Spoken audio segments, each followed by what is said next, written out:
Check it, check, mic check. All right, we're wrapping this up. This is part 4 in a 4-part series talking about the book Men on Strike by Dr. Helen Smith. We got to wrap this up. I have to wrap this up. This is part 4. I have to wrap this up. Otherwise, Randy is going to kick my ass. She said there will not be a part 5. And so I need to fucking focus, stay on topic, and get this shit done. So we're going to see what happens. I mean, I'm not saying it's impossible for me to stay on topic and focused and fucking get this done. I'm just saying I'm going to need all the help I can get. All right, here we go.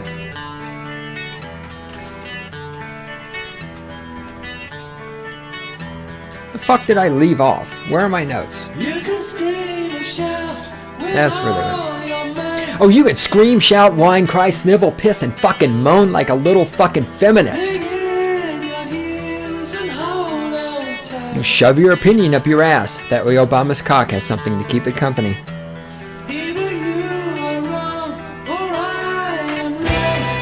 Don't forget, the ever-present and the most likely third possibility, the thing is going to turn out to be true like it always is. You are wrong and I am right. Yes! Oh, motherfucker. It's amazing how that happens. Every time I do this, I'm right, everybody else is wrong. I can't figure this shit out.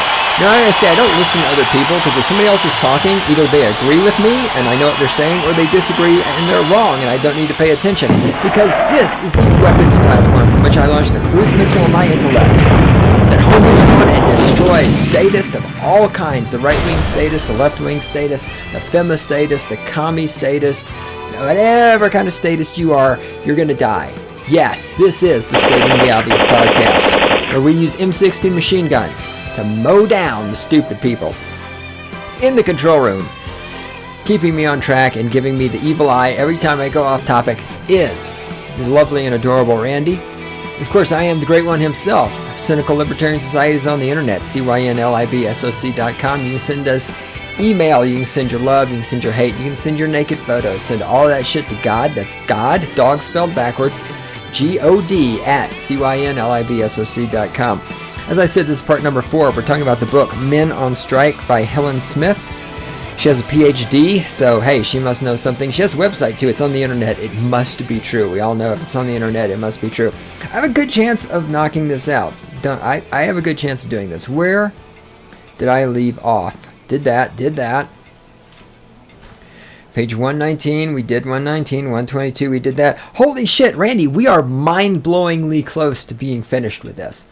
Mind-blowingly close. Right. That's true. And Randy's pointing out we'd be a lot closer if I just fucking start talking about the topic and stop going off topic. I can't disagree with that. All right, we are jumping all the way back. So in here, I'm skipping all of this. There's good stuff in here, but obviously nothing I got too excited about. And this is where, tips about how to fight back, yada, yada, yada, which, I mean, are good. They're important. I don't want to cover them here. Basically, it's stop being a tool. Stop letting the government shit all over you. And of course, in the ANCAP society, we don't have these problems. In the society we live in, there are laws that allow the government to fuck the shit out of you just because you have a cock. And part of her advice is do something to change the laws so that men don't get fucked over. Of course, as an ANCAP, I tend to come in... Where the fuck is my water bottle? There it is. I tend to come in with the opinion that the solution isn't changing the laws. The solution is ignoring the laws. But of course, that's difficult to do if you have married, or if you've had sex with a woman and she's gotten pregnant and then she's sending the courts after you to get child support, or if some woman has accused you of pedophilia because you looked at her child on the playground, or if a woman has accused you of rape because you touched her, or if you're being registered as a sex offender because you are really stupid and you're 22 years old and you chose to have sex with a 17-year-old girl instead of waiting 6 more months for her to turn legal so that you could fuck the shit out of her without having to worry about being a sex offender. Still going to be a rapist, right? You're still going to be paying child support if you choose unwisely, but you can be a rapist who's paying child support, or you can be a rapist who's paying child support who is on the sex offender list. You take your pick. So sometimes maybe you can't just ignore the laws. That's the problem when you start involving the female of the species, and especially if she is a femistatist. That's why you should be really careful about what kind of women you stick your dick into, because some of them are psychos. Okay. Speaking of psychos, Randy's getting the psycho look in her eyes as she's telling me that I need to fucking do my notes and stop rambling. All right, page 173. Where are we at? Oh, yes. Now, this is good. I'm going to read this. Let's see, suggestions for women, 177. Okay, we're going to go into that. All right, love it. Yeah, we're on the home stretch. We are on the home stretch. Here it goes. Reading from the book. And this is her advice, Dr. Helen Smith's advice to men on dealing with the situation that has been discussed at length in the book. I read, dealing with angry women, white knights, and Uncle Tims. Since these groups are so prevalent, they require a section all to themselves. These three groups are the biggest deterrents to men standing up for themselves. So how do you deal with people from these groups? If you can understand them and find out their motivations, it will help you figure out the best course of action. Women who are angry and complain a lot seem to get help, both in the media and in their relationships with others. Women tend to be more willing to initiate relationship conflict, more willing to escalate conflict, better able to handle it when it occurs, and quicker to recover from it. Men tend to be more stressed and confused in angry confrontations with their significant others and tend to withdraw and stonewall. The problem with this approach is that it leads to marital dissatisfaction and possible divorce because the man's stress is a leading indicator of dissatisfaction with a marriage. If you are dealing with an angry woman whom you care about... Now, I'm just going to throw this a little out. If you're dealing with an angry woman who you care about, the ultimate solution is to stop caring about her. Remember, there are 7 billion people on the planet Earth. 51% of them are women. If she's angry, just fucking get her out of your life. Get people who are shitheads. Get people who have anger. Get people who are statist out of your life. That's the best solution. Just saying, my opinion. I've eliminated a lot of people from my life, and I'm pretty fucking happy. I'm excruciatingly happy most of the time. Do I fuck as much as I'd like to fuck? No, of course not, but who does? I mean, I'm sure some people do.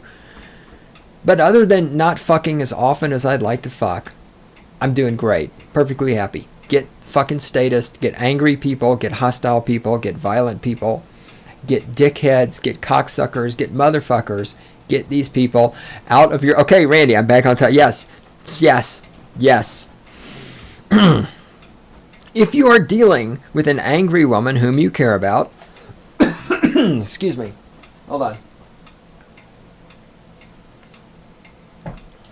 Okay. Drink of water. Take 2. Take 3, actually. If you are dealing with an angry woman whom you care about, try talking to her about what you feel. Let her know that you feel upset by her words and need some time to cool off. Once you feel better about things, talk with her, stay involved, and try to talk it out. Women often get angry because their anger is their power with a man. He will try to do what he can to placate or help her. This was perhaps necessary in times past, as women had little in the way of power and they needed their husbands to listen. Now that women hold the power, maybe they need to try to listen a little bit more. Again, this is not new information. If you've had any exposure to the manosphere, you've heard this before. if you've had any exposure to, I mean, Stefan Molyneux has talked about this. Women get what they want through manipulation. And their anger is one of the ways they manipulate. Because when a chick gets angry, just like when she cries, the normal first reaction instinct from a man is to fix things so she's not crying anymore, so that she's not angry anymore. And women know this. Women are not stupid. Women are stupid, but they're not stupid, right? Just they don't know how to do math, and they don't know how to use logic, and they don't know how to do a syllogism, but they goddamn sure as hell are smart enough to understand how to emotionally manipulate other people, especially men. That's all that this is.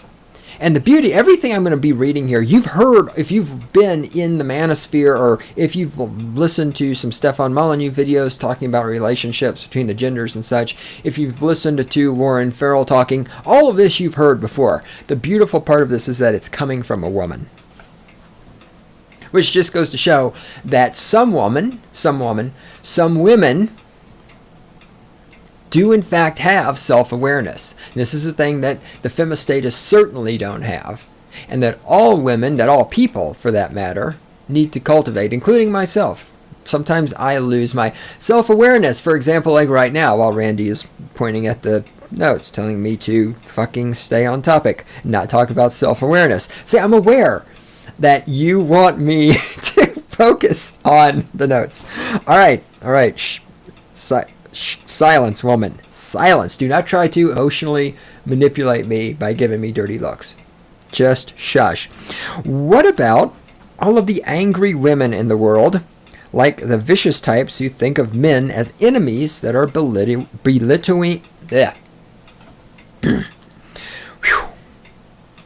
What about all... Hang on, it's 4 o'clock. And all is well.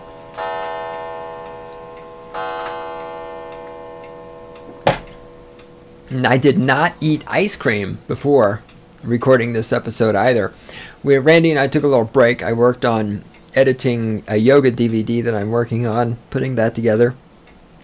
And we watched a little bit more of... I'm doing the James Bond movie marathon. Right now I'm watching View to a Kill, which, as I recall, was one of the better James Bond movies, and so far is shaping up pretty well. So when we're done here, if I'm still alive, if Randy hasn't killed me, because she... right now looks like she wants to crawl through the window and rip my head off and shit down my neck. If I'm still alive after we finish recording this, probably going to take a little ice cream break. I want ice cream. I'm like a little kid. Ice cream. I got some ice cream. I got some ice cream. And you ain't got none. Only those of you seen Eddie Murphy know that. Sasquatch. All right. Aunt Bunny. No, don't make Aunt Bunny kiss me. No, yeah. I know what's going on, Gus. You come in here. Your wife is a motherfucking Bigfoot. All right, anyway, has nothing to do with men on strike. Let me go back to reading. What about all of the angry women in the world, like the vicious types who think of men as enemies that are belittling and abusive? Call them on it. Women hate being called out in front of others. If a woman is rude to you or belittling, why can't I say that word? Belittling. What is wrong with my mouth? No comment. No. Oh, that was a good one. Call them on it. Women hate being called out in front of others. If a woman is rude to you or belittling in public, call her an emotional abuser in front of others or in a blog comment. Nothing will bother her more than being told she is acting in an abusive manner. Now, I somewhat agree, but somewhat disagree. A lot of women, I mean, again, the hardcore femistatist, I'm really not sure that this is going to faze them. Because part of, long story short, the thing where they did brain scans on people who are liberals found that people who are more liberal in their beliefs have brain damage because the part of their brain that controls empathy is smaller than people who are conservatives or libertarians or whatevers. I think most femistatists have this same brain damage. I don't think they have a lot of empathy for other people. Again, you can't have empathy for other people and be a femistatist. I mean, how can you have empathy for other people but want to, put men in prison for being pedophiles, for looking at children on the playground, right? I mean, you can't be a hardcore femistatist and have empathy for other humans. It requires you to be a sociopath. It requires you to be selfish. But still, I mean, it can't hurt to try these things. It cannot hurt to call a femistatist out and, say that she is being abusive. It can't possibly hurt anything. Some people may say, well, but if you start calling her names, you're not going to have an intelligent conversation with her. You can't have an intelligent conversation with a femistatist. Again, it's like saying, well, if you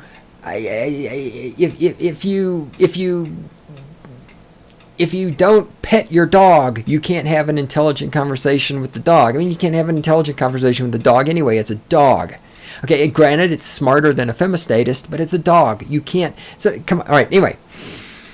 Most women like to think of themselves as an emotionally competent person who could be a victim but not a victimizer. And I would agree with that. I believe, especially femistatists, they do believe themselves to be emotionally competent, and they do definitely see themselves as a potential victim. That's why they're a feminist. They are victimized by the patriarchy all the time, just being alive. The patriarchy is just victimizing them their entire lives. Oh, they're victims. And it's true, they don't see themselves as the victimizers. When they're accusing men of rape who haven't done anything, when they're helping to get all these laws passed that force men to pay child support for children that are not theirs, they don't see themselves as victimizers. When they're voting for Obama, who murders people in foreign countries with flying robots, they don't see themselves as victimizers. They don't see the brown people in Afghanistan and Yemen who are dead because of Hussein Obama's flying robots. They don't see those people died because they support and voted for Hussein Obama. They don't see that. They're not capable. Again, this goes back to what I just said. They don't have empathy for other humans. They can't fucking see themselves as the bad person. They can't see the harm they do to other people. They have no fucking empathy. Again, empathy is a feminine quality. Feminine women have empathy. Femistatists are not feminine. Femistatists are trying to compete with men and replace men and degrade and push aside men by being masculine themselves. They're trying to kill their feminine qualities in favor of masculine qualities. They don't have empathy. Okay, continue reading. Use your own form of operant conditioning, meaning that there are some consequences to making belittling sexist statements with little thought. This could be a cold stare, withdrawing from the conversation, or thinking of a clever comeback such as, quote, "Gee, you're a real treat," unquote. I'd say that to a feminist. Oh, the patriarchy. Oh, gee, you're a real treat. That's kind of funny, actually. I need to keep that on tap and use that sometime. Something that lets her know her statements are out of line. I think the easiest way to let a feminist know her statements are out of line would just be to fucking backhand her across the face. But that's just me. It would also violate the non-aggression principle. Sadly, it would. Fuck. I wish it didn't, because I'd love to backhand a feminist. But see, this is the difference between having morals and not having morals. As an anarcho-capitalist, I operate from first principle. First principle says, do not initiate aggression against other people. So when a feminist is mouthing off about the patriarchy, as much as I would love to backhand her in the face, I would use one hand to backhand her in the face and the other hand to jack off, because it would make me just rock hard to backhand a fucking feminist in the face. But I don't do it because I have morals and I'm operating from the first principles. You don't initiate aggression against other people. Unlike the feminists, who of course have no problem supporting Hussein Obama while he murders people in foreign countries with flying robots. Unlike the feminists who have no problem supporting the drug war. Unlike the feminists who have no problem forcing men to pay child support for children that are not theirs, but they thought were theirs for many, many years because the woman lied to them, and only because of genetic testing did they find out they're actually not the parents. But that's because femistatists don't have empathy to go along with their lack of intelligence. Anyway, let me get back to reading. At work, it's a different matter and probably best to avoid these types if possible, or work in an all-male industry if you feel you cannot be around women like this. White knights and Uncle Tims are both types of men who elevate women to privileged position in different ways, often for different reasons. The white knight wants to take care of women and sees her as a damsel in distress who needs his masculine protection to get by. His status rises because he is seen by some men as chivalrous and by women as a protector. If he is a politician, he might be more conservative and will see certain unfair laws against men as necessary to protect the little women from the big bad wolf. Men, of course. Realize that this guy wants to be seen as a hero, but you must treat him as a fool. This will humiliate him and get him to rethink his chivalrous tendencies, which often lead to men being harmed and women gaining privilege.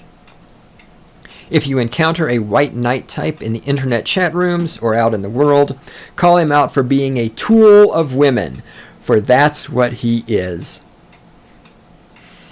Glorious. And he is a tool. Those of you who are white knights are in fact tools.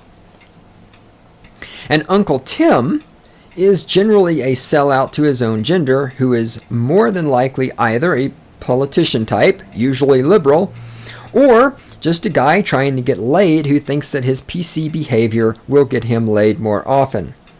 Point this out as frequently as possible and make fun of him for it. Shaming him is vital. The Uncle Tim type might just be a young guy who has been brainwashed into believing that he must dance to the female as superior tune, as men must be punished for discrimination against women in the past. In this case, try to educate him or give him some reading materials on the internet or elsewhere to show him where he is going wrong.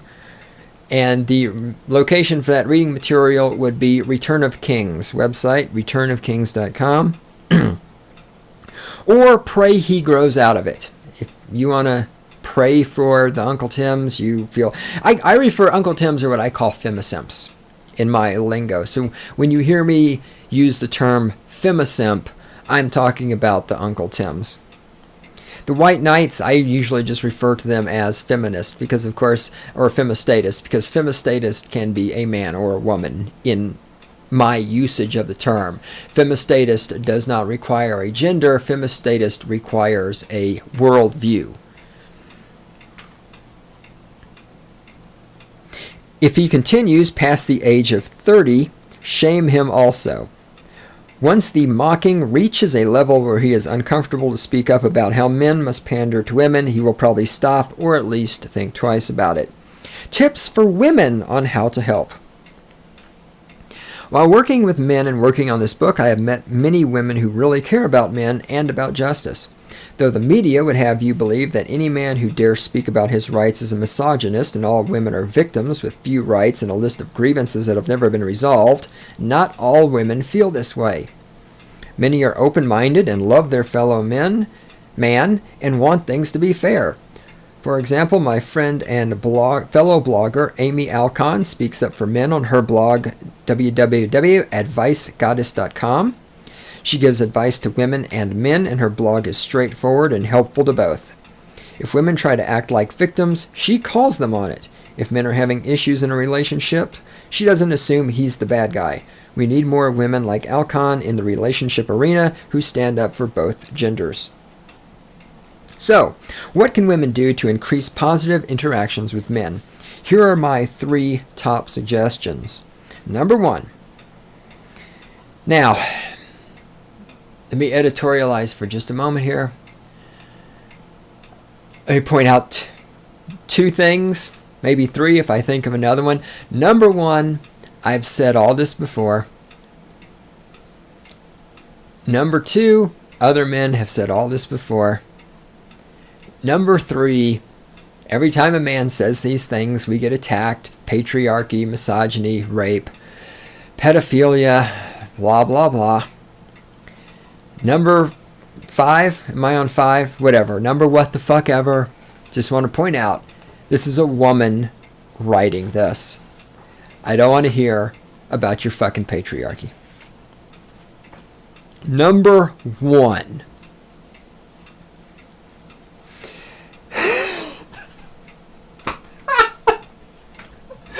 There's so much beauty in this sentence. We're gonna. All right. Number 1. Stop your natural tendency to complain to him so much. Now let's look at this sentence for a moment. Notice that Dr. Helen, as she is known on her blog and stuff, as opposed to Dr. Smith, she goes by Dr. Helen. Dr. Helen doesn't just say, stop your tendency to complain. No. Stop your natural tendency to complain so much. Because Dr. Helen gets it, as do real men. Women complain, but they don't just complain. I complain. I'm complaining right now. Right? People complain. Men complain. But women have a natural tendency, emphasis on natural, to complain. And they don't just complain, they complain so much. So yes, femistatists, femisymps, girls, gals, women, ladies, chicks, babes, broads, stop your natural tendency to complain to him so much. Yes, the culture tells you to do it, and the media exacerbates female victimhood and misandric behavior, but stop it. If your husband or boyfriend has flaws, you don't have to always point them out. That sentence right there is news for like 70% of the female population in the United States. No, honey, it's fucking true. If the man you're fucking has flaws, you don't have to point those flaws out every fucking day. If the man you're fucking has flaws, go fuck somebody else. Go fuck the unemployed guy who lives with his parents. Okay? You can go fuck someone else. If the person who's fucking you right now just isn't perfect in every way, the way that you are, instead of complaining about it every fucking waking moment, remember, it's your body and your choice. Make a choice to take your body and go fuck somebody else.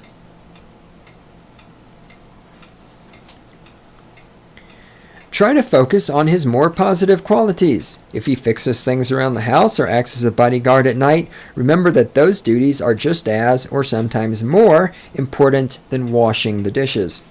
Number 2.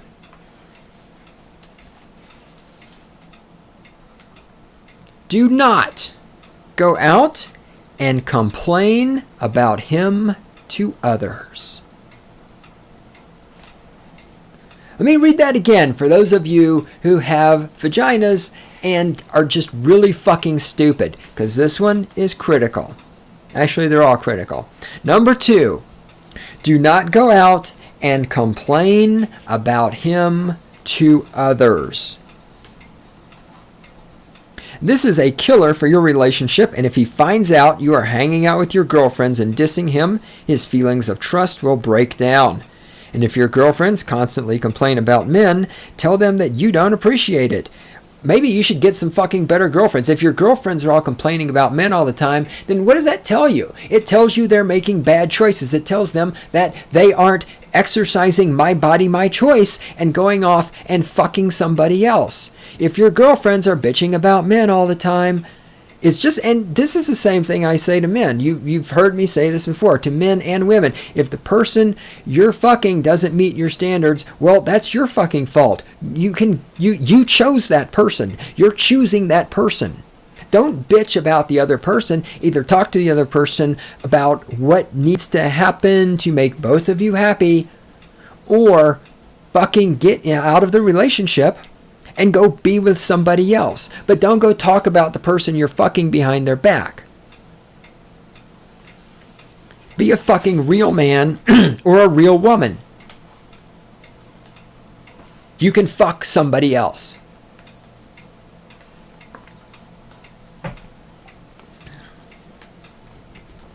If you fear they will ostracize you for that, then they aren't very good friends.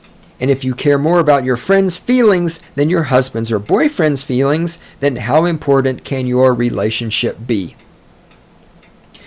That little paragraph right there is just packed with brilliance. Number 3. This one's going to be really tough because it requires a skill that women do not possess. Okay, here we go. Number 3. Listen. Now, for those of you who have uteruses, let me explain what this means. See, listening is what happens when you shut the fuck up and stop talking.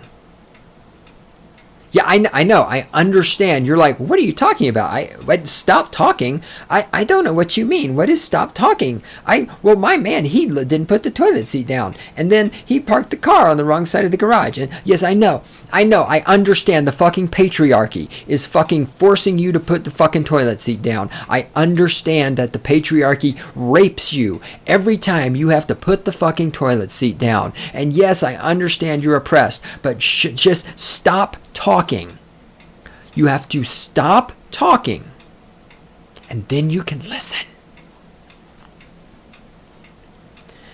Number 3, listen without judgment to what your guy has to say. People are always saying men don't speak up, but they often don't because of the negative reaction they get, especially from women. Men are terrified of angry, judgmental women. So no matter how weird or disturbing you think of what your boyfriend or husband says, listen and don't interrupt with how he should feel. Just let him talk. At the same time, don't try to get him to talk about your relationship constantly. This is a relationship killer.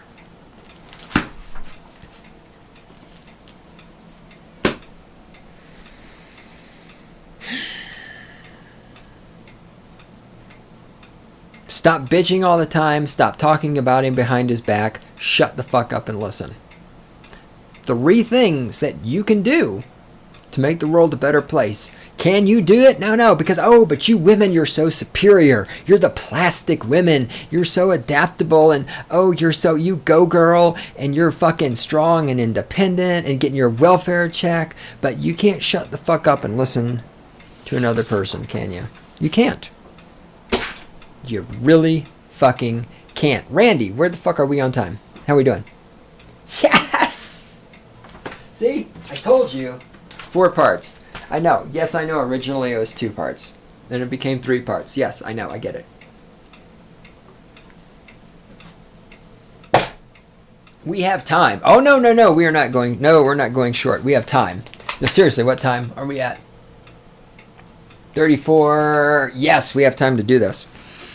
Because it just fits right in with this. So I'm going to wrap this up, get it out of the way. And then the next edition of Stating the Obvious, I might be able to actually go back and talk about, God forbid, anarcho-capitalism. Because I've been on the feminist, femistatist, feminazi rant for how many months now. We're going to get back to anarcho-capitalism at some point. All right, this is...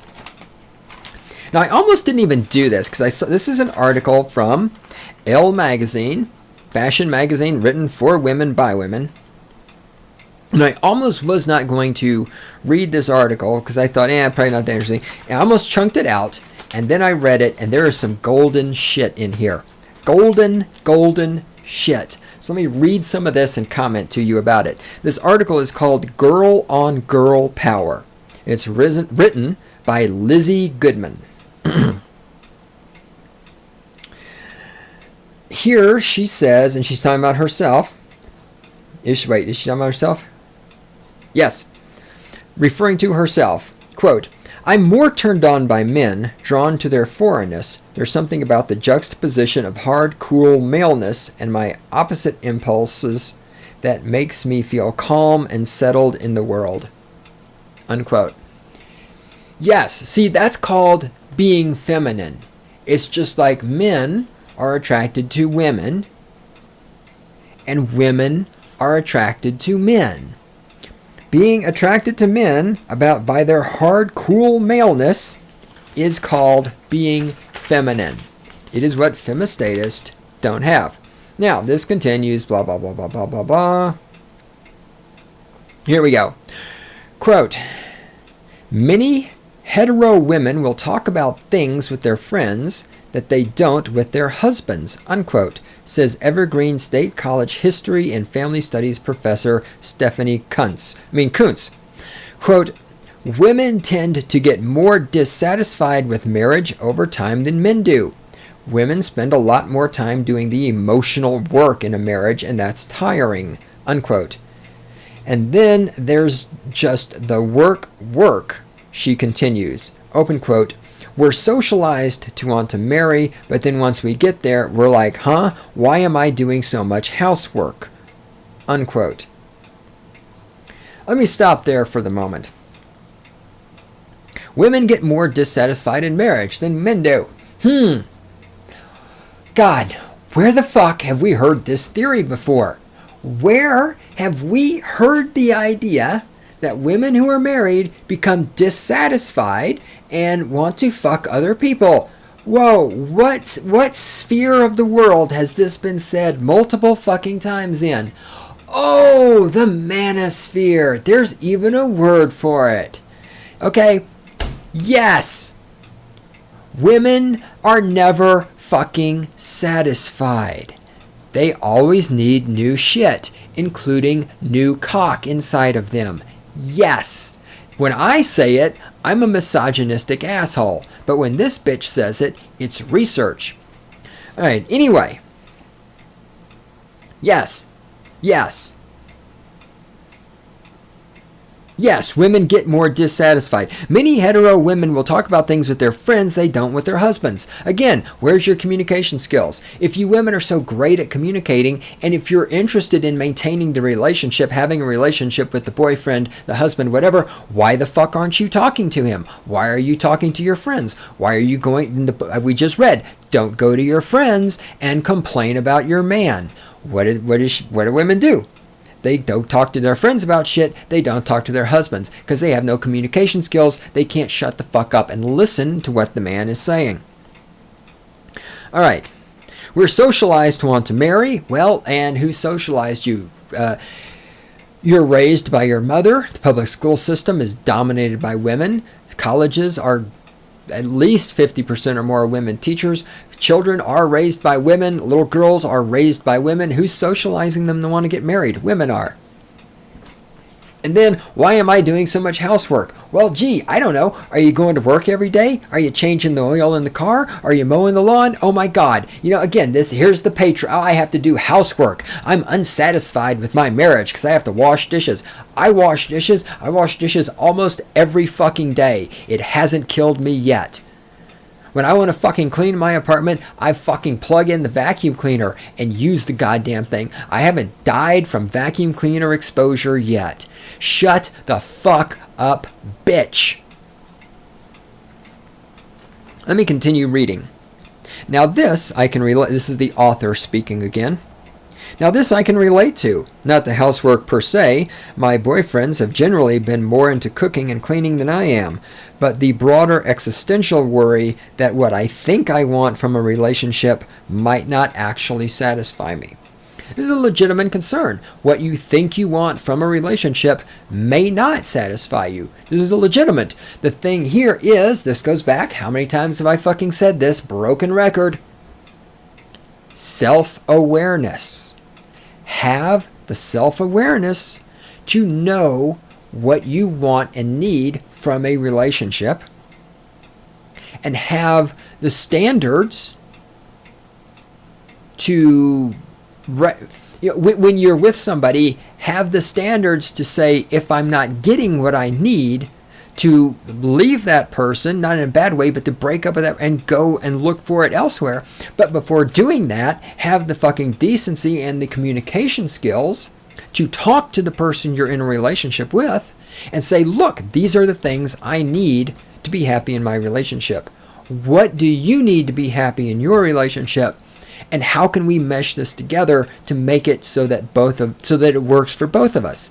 And if we can't, and if we see that we can't, then let's go our separate ways and let's not have harsh feelings towards each other. But see, that requires maturity. And the femistatist does not have maturity. Maturity does not exist in a femistatist brain. Okay, let me keep reading.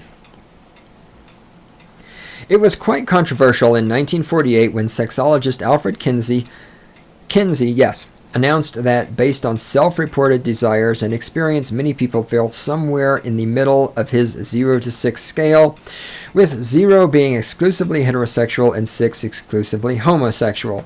The Kinsey report and blah, blah, blah, as we all know, all the problems with that. It was conducted with a lot of people in prisons and blah, blah, blah, and this was, whatever. We're not going into all that. Now, here's what's important. So yes, Kinsey said everybody is a little bit homosexual. Okay, so just keep that in mind. And he's worshipped, right? Because basically he's saying men are homosexuals. The way it's always presented and interpreted, his studies were done on men, and he found that all men are homosexual, and the GLBT crowd loves this, the femistatists love this, because nothing makes them happier than attacking and destroying a heterosexual white man with a job. And if you can call a heterosexual man homosexual, or make fun of his penis size, or try to threaten him with cutting his balls off, that's a golden grail for the femistatist. All right, anyway, let me go reading, because now we're running out of time, because that's how we do things here.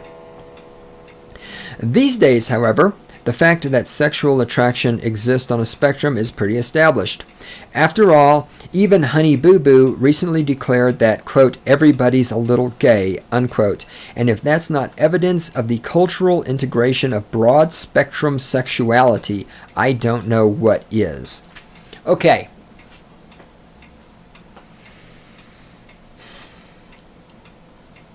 Now, I had never heard of Honey Boo Boo until I saw the South Park episode. And I thought they just made that up, because I thought there's no way that could be real. I mean, people are stupid. But surely, Honey Boo Boo cannot be real. Well, I got on YouTube and I found the best of Honey Boo Boo, and I watched about 1 minute and 20 seconds before I had to stop it because I was about to fucking vomit.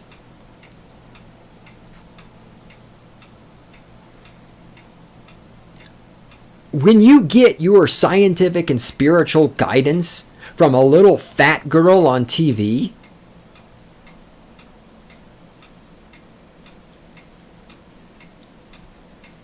this is where we are in our society.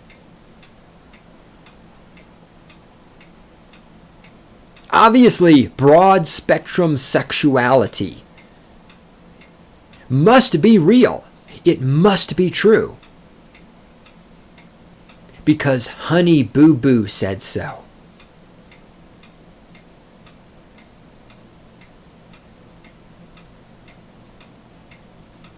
What the fuck is wrong with you people?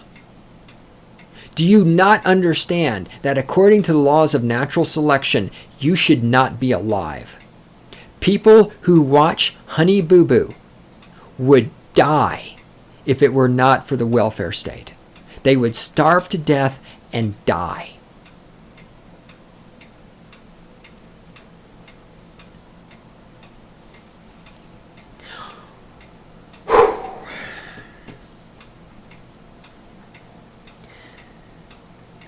What's less well integrated is the idea that people People's number on the scale may jump around over the course of their lives. This seems especially true for women whose sexual desire and behavior varies more over time than men's, according to data from the University of Chicago Sex Survey and a variety of other academic reports, and is more responsive to experience and social context. There's also evidence of a curious detachment between what we report we like sexually and what our bodies respond to, a finding explored in a recent book by the journalist Daniel Bergner, What Do Women Want? That's the title of the book, What Do Women Want?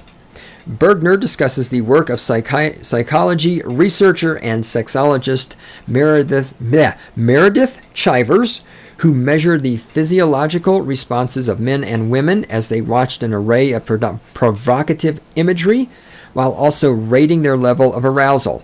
Not only did women respond to a wider variety of stimuli, including a woman doing calisthenics, but unlike the men, what they said turned them on and what their bodies measurably reacted to were wildly different. Now let's keep all this in mind.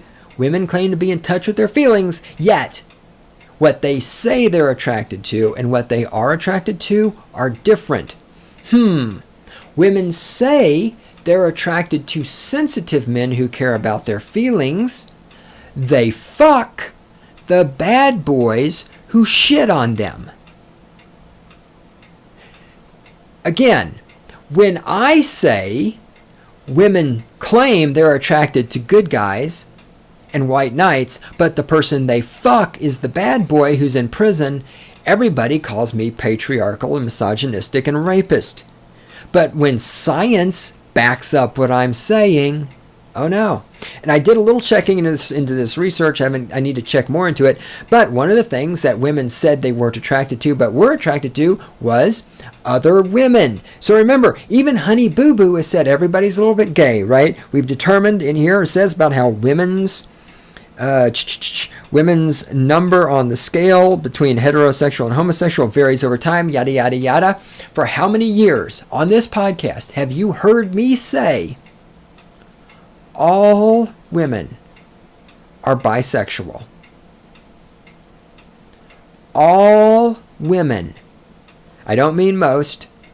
I mean, yes, there's 1 out of 1,000 who's the exception. All women are bisexual. I have been saying this for years. When I say it, I'm a rapist and a pedophile. Science is saying it. The research studies are backing it up. Women are bisexual by nature. Women have no clue what they're actually sexually attracted to.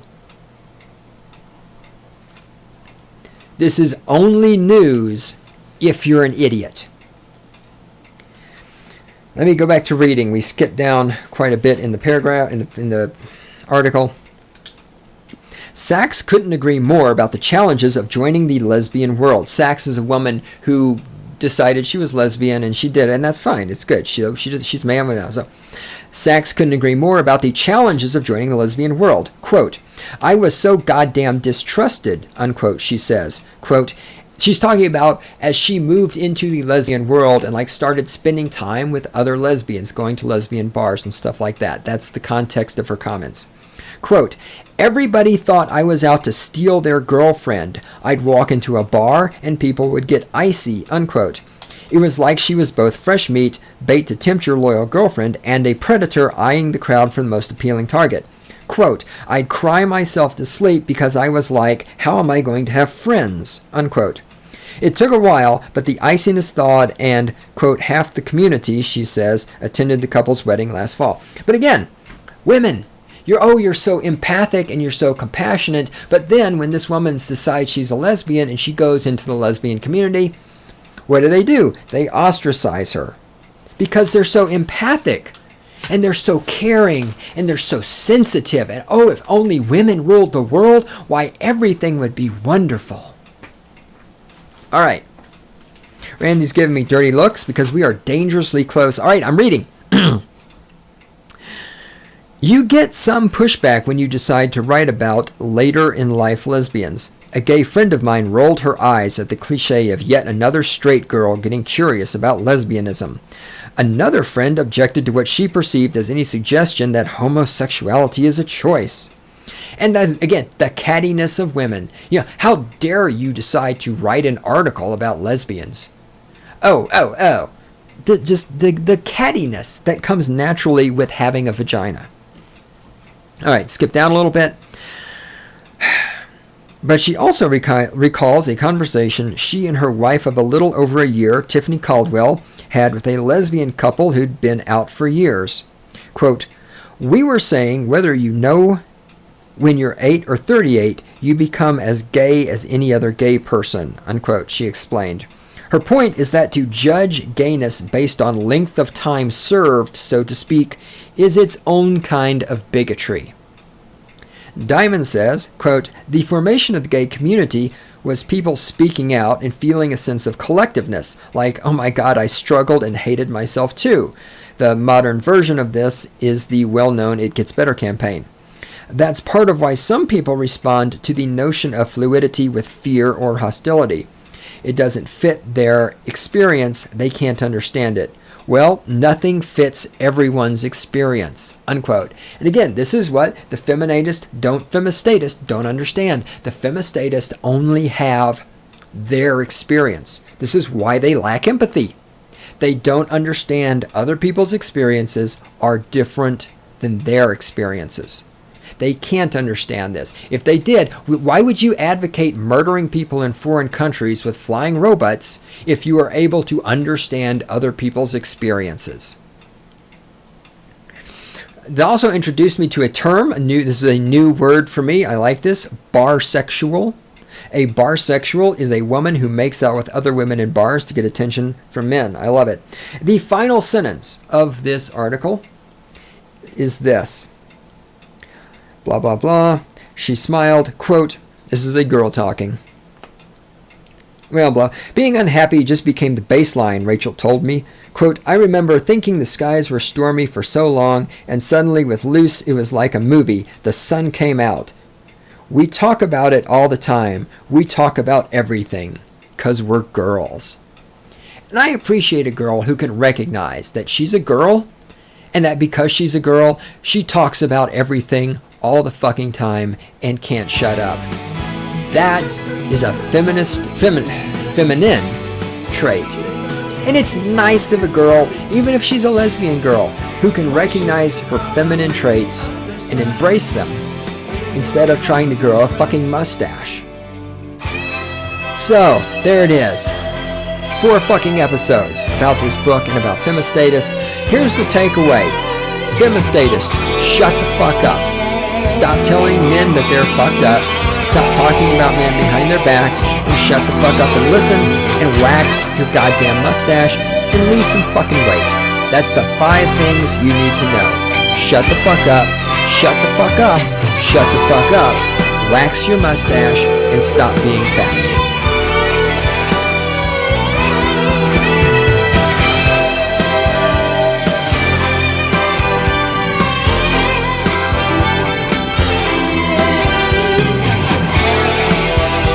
Andy, it's time for ice cream?